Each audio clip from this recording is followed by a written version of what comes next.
Bonsoir à toutes et à tous, soyez le bienvenu dans ce troisième numéro de Thé dans le match, votre nouveau rendez-vous foot sur TBO et TB Sud en partenariat avec le Télégramme. Une demi-heure pour débattre ensemble de l'actualité du Stade Brestois 29 avec cette semaine en plateau Antoine Ripoche, journaliste au Télégramme. Salut Antoine. Salut Ludo, salut tout le monde. Notre abonné de la semaine est étudiant en droit à Brest. Il nous a contacté via notre compte Instagram Télégramme SB29. Le plaisir d'accueillir ce soir Karl-Marie Taillard. Salut Karl-Marie. Salut, bonsoir à tous. Et puis c'est une voix bien connue des auditeurs de France Bleu Brésil que l'on retrouve depuis les bureaux de sa rédaction à Quimper, Nicolas Blanza. Salut Nico. Salut Ludo, bonsoir à tous. Alors messieurs, beaucoup de choses à évoquer en ce lundi à la veille de la deuxième rencontre de Ligue des Champions face à Salzbourg. Mais avant cela, difficile de passer outre la déconvenue enregistrée par les Tisef, défaite 3-0 vendredi soir en championnat sur le terrain d'Auxerre. Alors défaite inquiétante ou simple accident. Antoine, tu étais sur place, on peut clairement parler de faillite collective de la part des Brestois vendredi soir. Ouais, faillite, déconvenue, déroute, on peut utiliser pas mal de qualificatifs. En fait, on les a pas reconnus du tout à Auxerre, surtout qu'ils restaient sur deux belles perfs contre Sturm-Graz et Toulouse.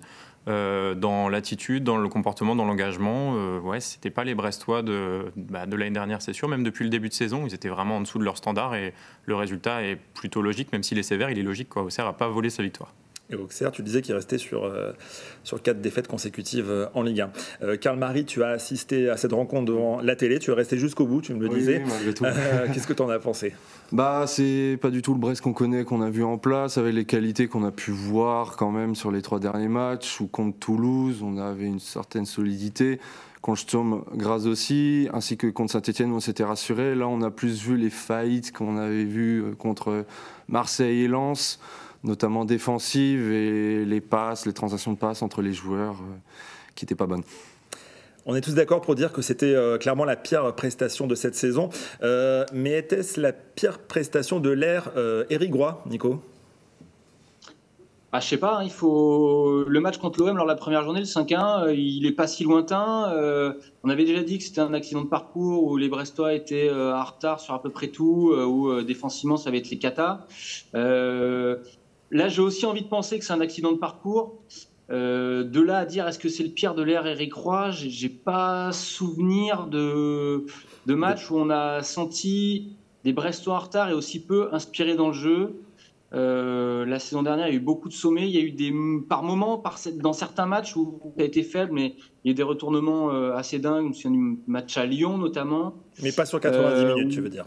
Mais ouais, sur 90 minutes, je pense que, en tout cas, c'est dans les 2-3 pires maximum de l'ère Éric Roy, je pense. Éric Roy, il était très remonté après la rencontre, Antoine. Ouais. En fait, il n'a pas pu assister à la rencontre parce qu'après le carton rouge contre Toulouse, il est privé. Il n'était pas sur le banc, il était en tribune. Et ouais, il était en tribune. Donc forcément, déjà, il y a une frustration que forcément il a dû accumuler pendant le match à ne pas pouvoir être au contact de ses joueurs pour les remobiliser. Visiblement, à la mi-temps, déjà, Hugo Magnetti nous confirmait que ça avait un petit peu secoué. Après le match, il y a eu aussi des mots qui ont été dits. Et bon, il considérait en conférence de presse que ses joueurs n'avaient pas du tout été au rendez-vous. Il était très déçu de les voir avec ce niveau d'intensité. Il disait même si ce soir ils avaient la tête à Salzbourg, c'est sûr qu'on n'en reverra pas beaucoup mardi de ceux qui ont joué ce soir, pour dire à quel point il en avait après ses joueurs, quoi. Il n'a pas compris leur attitude, leur engagement. Le plus surprenant, justement, c'est qu'à un élément près, c'était les 11 mêmes joueurs qui étaient alignés face à Sturm-Graz. Ils ont été méconnaissables, Karl-Marie. Potentiellement, oui, parce que c'était à peu près l'équipe titulaire qu'il y avait eu contre Saint-Etienne et cette victoire 4-0 à la fin. Donc on pouvait se dire, personnellement, quand j'ai vu la feuille de match, je me suis dit, cette mais la grosse équipe. Ouais, elle doit faire un score. Et de toute façon, c'était le but, avoir les 3 points, parce que c'est un match que tu te dois gagner. Auxerre n'a pas volé sa victoire, mais on devait montrer mieux. Et là, je pense, contre Salzbourg, il va falloir faire tourner et ensuite trouver cette constance et que ça dure.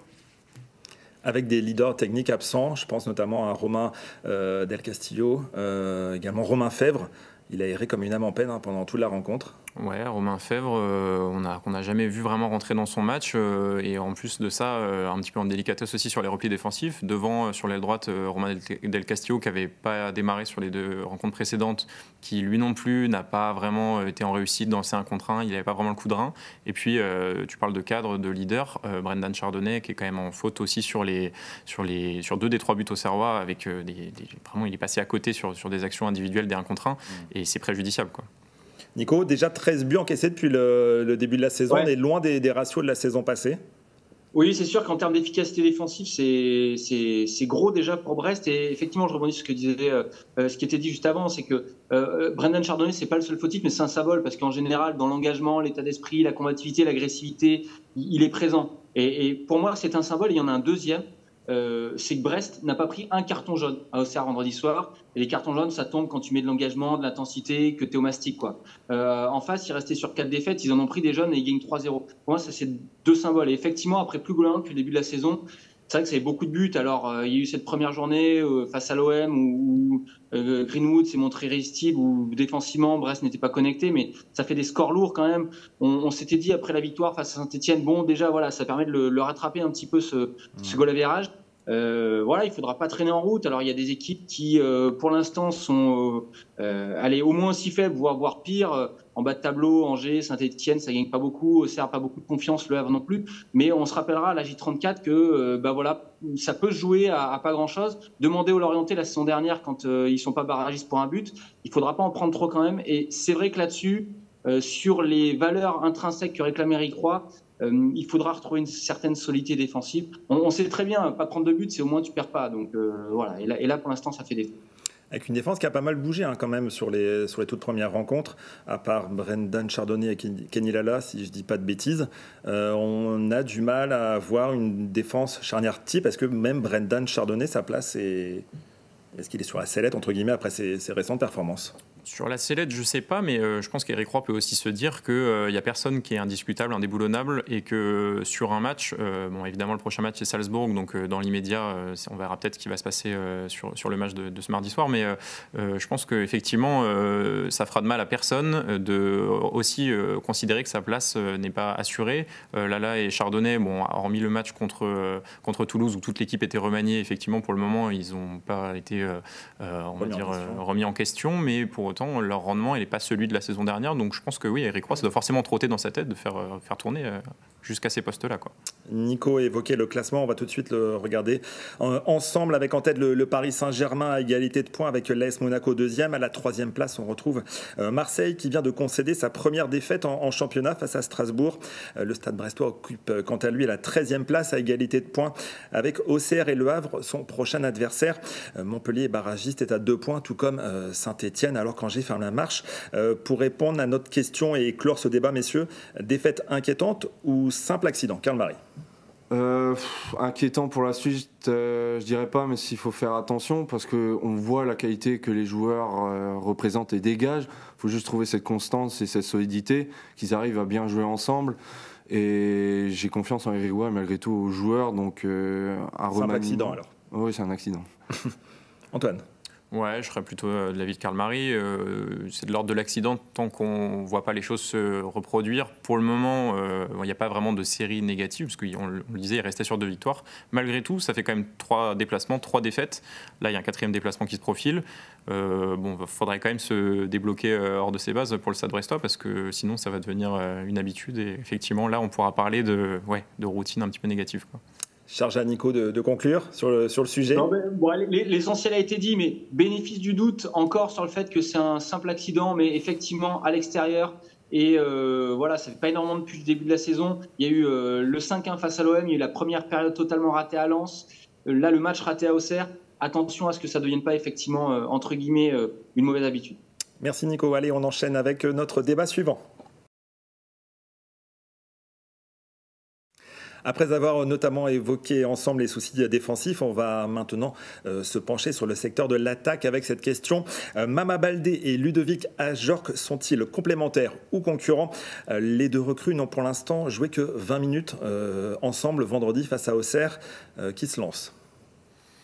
Oui. Antoine. Sur ce que j'ai vu à Auxerre, ouais, on aurait envie d'en voir plus peut-être ensemble, parce qu'on sait très bien que pour le moment les 2 individuellement ont montré des choses positives. Alors que ce soit Ajorc dans un style vraiment de pur neuf, un petit peu en mode duel aérien et moins mobile, mais plutôt dans les déviations et tout ça, alors que c'est plutôt l'inverse au niveau de Baldé qui est lui dans vraiment la vivacité et tout ça. Donc on se dit que combiné, peut-être qu'il y aurait effectivement des profils d'attaque qu'on n'a pas encore vus cette saison à Brest. Mais voilà, pour le moment, effectivement, comme tu le disais, c'est quelque chose qu'on n'a pas encore connu dans le profil de ce qu'a proposé Eric Roy. Donc à voir si ça se manifeste bientôt. Nico, peut-être éclairer nos téléspectateurs sur le profil de Ludovic Ajorc, dont Eric Roy avait fait sa priorité pour remplacer Steve Mounier. Ouais, un peu dans le même registre, tour de contrôle, à droite de la tête, qui arrive à se retourner. Certains relèvent des qualités techniques peut-être un petit peu plus supérieures, mais en tout cas, véritable point de fixation à la pointe de l'attaque brestoise, Ludovic Ajorc. Moi, je pense qu'ils ne sont pas concurrents, mais plutôt complémentaires.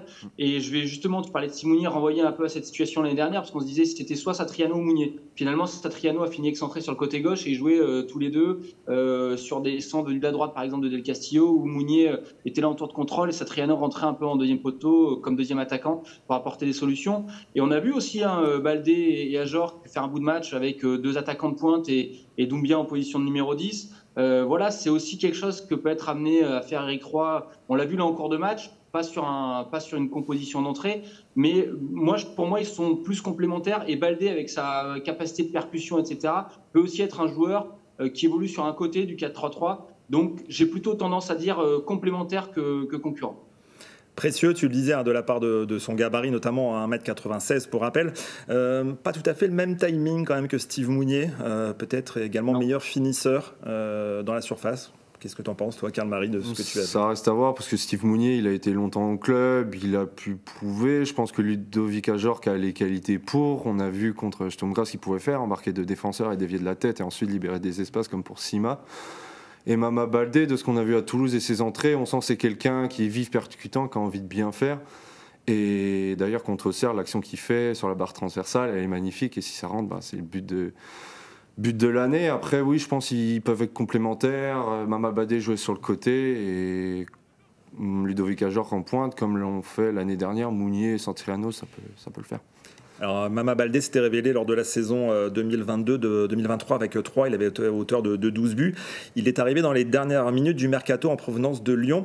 Est-ce que c'est, selon toi, Antoine, une des meilleures pioches de ce mercato brestois ?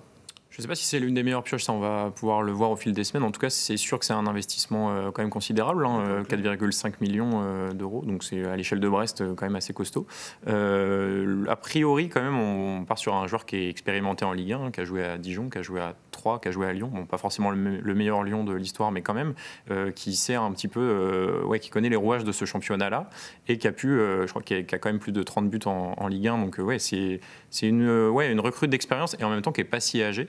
Donc il faudra voir s'il ne se blesse pas, si sur la longueur il peut apporter. Mais je pense que c'est un profil en tout cas que Brest n'avait pas forcément l'année dernière au niveau de la vivacité et qui peut aussi jouer sur un côté, comme tu le disais Karl-Marie, on peut imaginer les deux devant, mais aussi dans le 4-3-3 que Eric Roy aime bien déployer. On peut l'imaginer à gauche ou aussi à droite. Donc je pense que c'est un profil sympa. Ouais. Nico, il les voit complémentaires, mais du coup, c'est plutôt dans un 4-4-2, du coup, tous les deux à la pointe de l'attaque. Non, mais je l'évoquais, mais comme un joueur de côté qui peut rentrer aussi sur des centres. On le voyait vraiment avec Satriano et Mounier sur la fin de saison où Satriano était titulaire sur le flanc gauche de l'attaque. C'est pour ça que je pense qu'ils sont complémentaires et pas concurrents.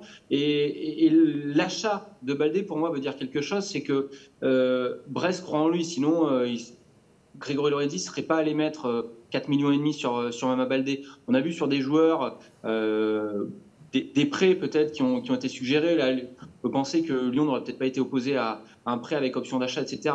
Je pense que ça veut dire qu'ils ont des indices, de la data, de l'observation qui laissent à penser qu'il y a encore une marge de progression. Et je pense aussi qu'un des signes, c'est les commentaires des supporters lyonnais au moment de son transfert au dernier jour du mercato. Ouais, très bienveillant.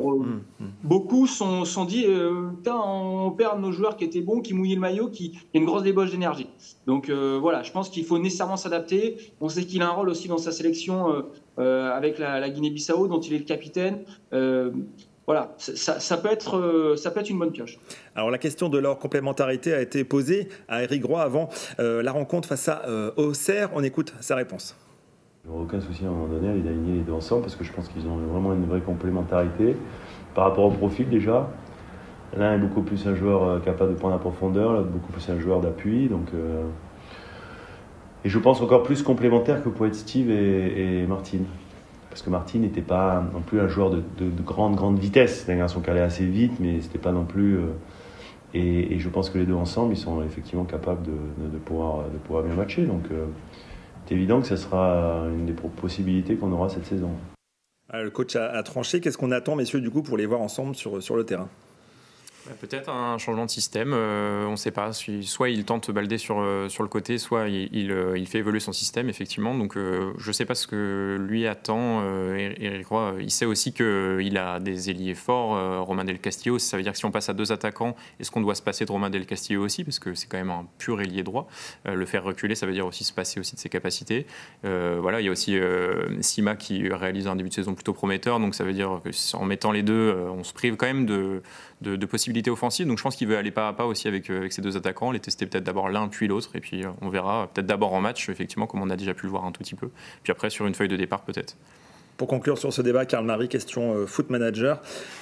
Tu mets qui en attaque, toi ? Avec quel joueur en soutien et sur les côtés ? Question difficile. Oui. Pour moi, Romain Del Castillo, à droite, c'est un taulier, ouais, donc il faut le mettre à droite, même si personne n'est irremplaçable, bien sûr. Après... sur les prochains matchs, j'aimerais bien voir ce que ça donne quand même Mama Baldé titulaire et Sima sur le côté, ou pas hésiter à échanger après si un des deux performe pas, le faire rentrer à Ajor par exemple. Voilà, on verra ça dans les prochaines rencontres. Le temps passe, il est l'heure d'enchaîner avec notre 3e et dernier débat. Entre le déplacement à Salzbourg mardi en Ligue des Champions et la réception du Havre dimanche prochain en championnat, quel est selon vous le match le plus important de la semaine ? Allez, Antoine, pour commencer. Le match le plus important de la semaine, pour moi, c'est le premier déjà, parce que c'est celui qui peut lancer une dynamique. Donc Salzbourg, pour moi, en fait, il n'y a absolument pas à mettre de côté cette rencontre-là, parce que c'est un match européen et c'est pas là où on attend prioritairement le Stade brestois. Les Brestois ont gagné leur premier match de Ligue des Champions, donc s'offre le droit de passer un automne un petit peu excitant avec ce challenge européen. Et ça ne doit pas être un frein à se faire plaisir, à lâcher les chevaux et tout ça. Ça doit même pouvoir stimuler aussi le groupe pour derrière performer en Ligue 1. On l'a vu la semaine dernière, enfin plutôt il y a 2 semaines, que le match contre Sturm Graz avait déclenché quelque chose. C'est une dynamique dans la semaine avant voilà, c'est ça. En fait, ça leur a permis derrière aussi après un match contre le PSG qui était un petit peu aussi frustrant, d'engranger une deuxième victoire en championnat. Donc moi, je pense que ce premier match doit aider le suivant. Donc pour moi, Salzbourg, c'est priorité à Salzbourg pour le moment, quoi. Antoine vote Salzbourg, Karl Marie. Je suis plutôt d'accord avec ce que dit Antoine. Et c'est faire un résultat à Salzbourg. Moi, perso, je voyais un nul avant le match d'Auxerre, même si ça a un peu douché les esprits Auxerre, même si on a les qualités pour Salzbourg, même si ça reste la Red Bull. C'est un peu compliqué en ce moment. Pourquoi pas faire un résultat, sachant qu'on connaît les qualités de nos joueurs. Et ça pourrait lancer la dynamique pour la semaine et pour ce match du Havre qui s'annonce essentiel pour avoir des points en Ligue 1. 2 sur 2 pour Salzbourg. Nico ? Le Havre. Non, le plus important de la semaine, c'est le Havre. Tu as 2 points d'avance sur la zone rouge, tu viens de prendre 3-0. Quoi qu'il arrive, il y aura un état d'esprit de revanche sur ce match-là.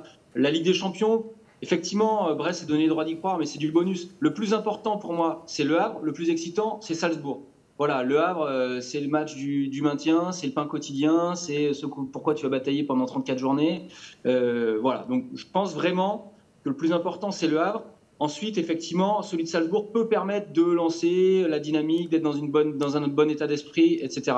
Mais quoi qu'il arrive, face au Havre, il faudra se relancer, soit parce qu'il y aura eu un résultat mitigé à Salzbourg, une défaite, ou soit parce qu'il faudra aussi une revanche par rapport à ce qu'on a vu à Auxerre. Et moi, personne ne me demande mon avis, mais je vote le Havre également. Cette semaine qui démarre donc par le match de Ligue des Champions face à Salzbourg. Focus sur ce club et cette équipe avec toi, Antoine. Salzbourg, c'est comme tu précisais, Karl Marie, c'est un club de la galaxie Red Bull. Ça fait bientôt 20 ans que Red Bull a racheté ce club-là. Alors depuis, il y a Leipzig, il y a New York, il y a plusieurs clubs qui ont greffé un peu cet empire-là, ce qui fait que Salzbourg a un petit peu descendu dans l'échelle. Mais en fait, ils ont développé une sorte de fibre formatrice et vraiment de développement de jeunes à potentiel. Il y a Erling Haaland notamment, pour ne citer que lui, qui est passé là-bas. Et donc, ce qui fait qu'en fait, on se retrouve avec une équipe qui est vachement axée sur le développement des jeunes et qui a une moyenne d'âge de 21-22 ans. En fait, il y a une petite statistique, c'est que c'est dans le monde le 2e club qui fait le plus jouer ces jeunes de moins de 23 ans. Il y a près de 68% l'année dernière des joueurs qui ont joué, qui étaient de moins de 23 ans. Donc en fait, demain, on peut s'attendre à avoir vraiment une équipe, là où Brest n'a pas beaucoup de joueurs de moins de 23 ans, il doit y avoir Koulibaly, Ndiaye à peu près. Là-bas, c'est deux tiers des joueurs qui ont à peine un peu plus de la majorité. Et là-bas, c'est leur genre d'expérience en fait. Ils se reposent exclusivement là-dessus en mettant de côté le côté un petit peu expérience, trentenaire et tout ça. Non, là-bas, on fait confiance à tout le monde et dès le berceau, quoi. Salzbourg qui a mal entamé sa campagne en Ligue des Champions, défait 3-0 par le Slavia Prague, autre adversaire des Brestois en Ligue des Champions, malgré une possession de balle assez écrasante. Vas-y Nico. Oui, non, le Sparta pour la précision, effectivement. Mais effectivement, non, mais juste pour Salzbourg, on le découvre un peu cette année en Ligue 1. Strasbourg, la Pépinière, etc., qui aligne que des jeunes. Mais effectivement, Salzbourg, c'est un peu une identité maison. Et il s'est passé un petit cataclysme, c'est qu'ils étaient champions d'Autriche depuis 10 ans. Et là, l'an passé, le Sturm Graz leur a volé le titre. Mais ça reste une équipe très, très dangereuse. Alors on a beau aller à la pêche aux infos, se renseigner, c'est notre métier, on a quand même du mal à jauger du rapport de force avant cette rencontre. Tu as quelques éléments à nous donner, ouais, alors Antoine. On parle, effectivement, ce sont des jeunes et qui sont peut-être en rodage sur ce début de saison. Pour autant, c'est la 6e participation d'affilée de Salzbourg, donc c'est un club qui quand même connaît dans son ensemble cette compétition-là. Il n'y a pas beaucoup de clubs, il n'y a que 10 clubs en Europe qui ont participé aux 6 dernières éditions, et Salzbourg en fait partie, au même titre que City, le Real et tout ça. Donc en fait, c'est quand même un club qui est vachement rompu aux joutes européennes et en fait qui a un style relativement offensif, vachement basé sur les transitions rapides, et même si pour le moment le renouvellement de l'effectif fait que ça tarde un peu à se mettre en place, c'est un club qui est déjà acquis sa qualification en barrage en battant des équipes comme Twente par exemple, des équipes néerlandaises, enfin des équipes assez aussi de bonne qualité. Donc forcément, même si là ils sont un petit peu plus dans le dur, pour autant ils ont 2 matchs en retard dans le championnat autrichien, et s'ils gagnent ces 2 matchs, ils sont leaders. Donc devant le Sturm Graz. Alors pour tenter de nous éclairer, Antoine, tu as questionné un journaliste autrichien à ce sujet. Voici ce qu'il en pense. Je peux vous dire, Salzbourg n'est pas plus fort que Sturm Graz, c'est à peu près la même qualité. Peut-être qu'il y a des joueurs de plus grand talent, s'ils sont tous disponibles, ça va. Mais et Salzbourg a une valeur de l'effectif qui est plus haute, une valeur qui est plus haute que celle du Sturm Graz et aussi que celle de Brest. J'ai vu les statistiques. Le public de Salzbourg, on dit Schönwetterpublikum, c'est un public qui est en forme quand ça marche bien, mais qui ne soutient pas trop l'équipe quand ça ne marche, dans des moments difficiles du match. Et ça, c'est une bonne chance pour Brest. Et maintenant, on mise surtout sur les jeunes, c'est la nouvelle philosophie. Et la moyenne d'âge, monsieur, c'est 22 ans de Salzbourg. Et moi, personnellement, qui s'occupe beaucoup du football français, je pense qu'il y a un petit avantage pour le stade de Brest. Alors selon lui, petit avantage à Brest, même si les sites de Paris voient plutôt Salzbourg l'emporter assez largement. Quels sont les joueurs à surveiller, Antoine ? Alors, je ne sais pas si vous avez suivi le match de ce week-end. Salzbourg gagné 2-0. Exactement, ils sont relancés. Et donc, il y a un petit milieu offensif israélien, Oscar Gluck, qui porte un petit peu cette équipe, mais c'était déjà le cas l'année dernière. Là, il n'a que 20 ans. Et donc, il met un doublé ce week-end. On peut s'attendre à ce que ce soit un petit peu l'élément moteur des phases offensives autrichiennes. Derrière, il y a un latéral droit aussi, Amar Dedic. Dans les échanges avec Walter, il me spécifiait qu'il avait aussi beaucoup de coffres et que du côté droit, ça pouvait aller assez vite. Et un gardien également qui est prêté qui est issu de Leipzig, donc de la filière aussi, qui même s'il a eu un petit peu de mal sur le premier match de Ligue des Champions, est capable de belles choses. Donc voilà, le principal danger, offensivement, Oscar Gluck, et il y a aussi Karim Konaté qui est un attaquant qui est aussi très dans la vivacité, dans les bonnes courses vers l'avant, qui pourra aussi faire du mal à la défense brestoise. Pour en revenir à notre débat, Nico, une chose est sûre, c'est que la pression du résultat, elle sera beaucoup plus forte face au Havre que mardi prochain, que mardi soir. Oui, clairement, parce que la Ligue des Champions, on sait ça va être excitant à chaque fois qu'il y aura un match, mais que Brest n'a pas d'ambition affichée, affirmée. Brest s'est mis dans une bonne disposition en battant Sturm Graz, et que là, admettons, s'il y a match nul, ce sera une dynamique qui va peut-être se poursuivre et qui pourra laisser espoir. Mais la Ligue 1, il y a quand même pas beaucoup de marge sur la zone rouge. Le Havre, c'est un concurrent direct, du dernier tiers du tableau pour le moment. qui veut s'installer aussi en Ligue 1. Enfin, on sait que Brest va batailler avec ce type d'équipe. On sait que Montpellier est pas bien, mais peut-être que ça va pas durer. Voilà, la pression du résultat, clairement, pour prendre ses distances. On a vu Brest capable de battre Toulouse. On a vu Brest être nettement battu à Auxerre. Le Havre, pour moi, c'est la 3e équipe d'affilée en Ligue 1 avec laquelle le Stade peut être amené à batailler. Et la pression du résultat, elle sera forte dimanche après-midi. Merci beaucoup, Nico. Vous aussi, tiens, si comme Karl-Marie, vous souhaitez venir dans cette émission, réagir, vous pouvez le faire via les réseaux sociaux du Telegram, Instagram, X et Facebook notamment. Nico, bonne semaine à toi. Avec plaisir, bonne semaine également. Messieurs, un grand merci à tous les deux également pour votre présence sur ce plateau et pour vos analyses. Un grand merci également à Vincent Tano et Antoine. Merci à la réalisation. Quant à nous, on se donne rendez-vous lundi prochain pour un nouveau T'es dans le match. Salut à tous.